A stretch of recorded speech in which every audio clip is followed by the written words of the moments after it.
Bonjour à vous les amis, j'espère que vous allez bien. Aujourd'hui on se retrouve pour une toute nouvelle vidéo et aujourd'hui on va parler des réseaux d'eau.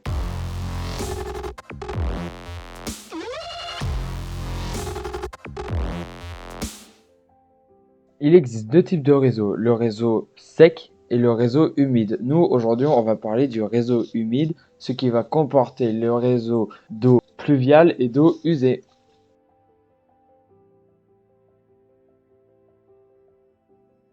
En premier temps, nous allons donc parler du réseau d'eau potable.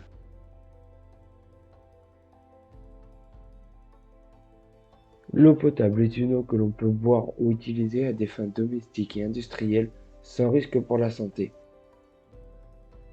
Elle peut être distribuée sous forme d'eau en bouteille, d'eau courante, c'est-à-dire au robinet, ou encore dans des citernes pour des usages industriels.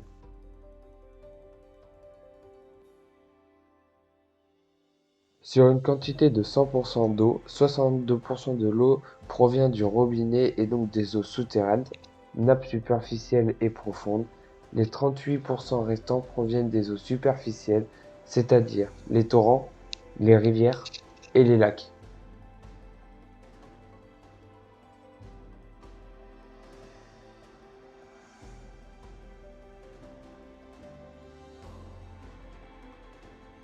L'eau est prélevée par captage dans un forage ou un puits. Un périmètre de protection autour du point de captage permet d'assurer la préservation et la qualité de l'eau.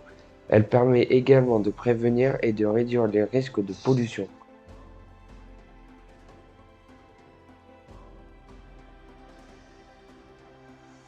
À l'entrée de la station d'épuration, l'eau transite par des grillages dont les interstices mesurent environ 5 cm qui le débarrassent des plus gros déchets, cailloux, plastiques, feuilles ou autres gros déchets.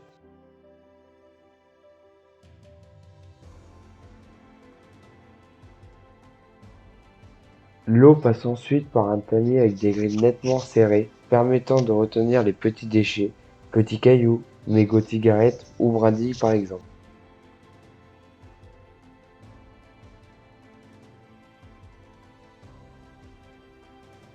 La décantation est une étape qui consiste à regrouper les matières en suspension, sable, argile, bactéries, sel, pour qu'elles coulent au fond du bassin de décantation.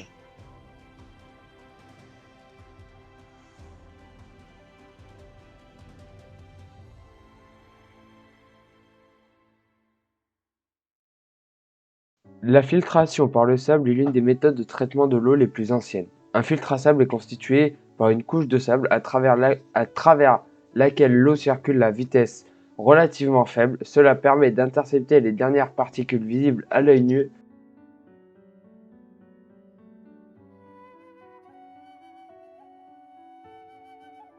L'ozonation, c'est de l'ozone qui est utilisée pour le traitement de l'eau potable. Elle permet l'élimination de la matière organique et inorganique, l'élimination des micropolluants tels que les pesticides.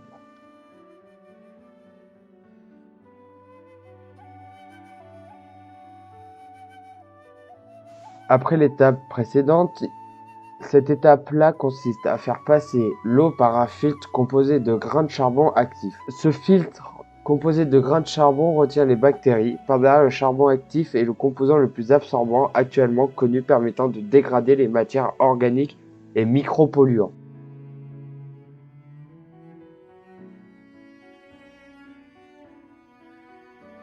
Utilisé à très faible dose, le chlore est utilisé pour prévenir le développement de bactéries dans les réseaux de distribution. La chloration peut être temporairement augmentée si les objectifs de protection microbiologique l'exigent.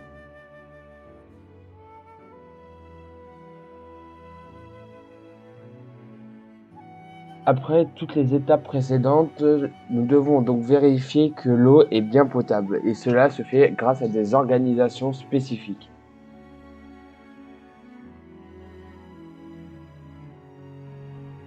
Une fois traitée, l'eau part donc de la station d'épuration et part direction des châteaux d'eau. Les châteaux d'eau sont des grands réservoirs que vous pourrez trouver au bord de la route ou dans une grande plaine. Et de là, de ces réservoirs d'eau, l'eau part en direction des maisons. Merci d'avoir regardé cette vidéo jusqu'à la fin, ça m'a fait extrêmement plaisir de la tourner. J'espère que vous aurez appris beaucoup de choses sur les réseaux d'eau et comment cela fonctionne. Pensez à vous abonner, liker, commenter et moi je vous dis à bientôt pour une nouvelle vidéo. Salut les amis!